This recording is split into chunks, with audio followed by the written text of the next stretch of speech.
കണ്ണൂർ ജില്ലയിൽ തലശ്ശേരി ടൗണിൽ നിന്നും 2.5 കിലോമീറ്റർ മാറി കുട്ടിമാക്കുൽ മഠം ബസ് സ്റ്റോപ്പിന് സമീപം 20.4 സെന്റ് സ്ഥലം വിൽപ്പനയ്ക്ക്.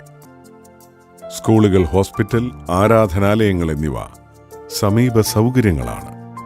Mahe town, Thalassery town, railway station എന്നിവയെല്ലാം 2.5 കിലോമീറ്ററിനുള്ളിൽ സ്ഥിതി ചെയ്യുന്നു.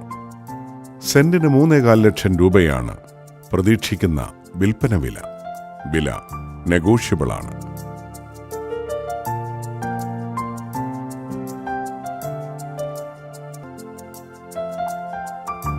തലശ്ശേരി ടൗണിൽ നിന്നും 2.5 കിലോമീറ്റർ മാറി കുട്ടിമാക്കുൽ എന്ന സ്ഥലത്തുള്ള ഈ 20.4 സെന്റ് സ്ഥലം സ്വന്തമാക്കുവാൻ താൽപ്പര്യമുള്ളവർ വിളിക്കേണ്ട നമ്പർ 9447952341.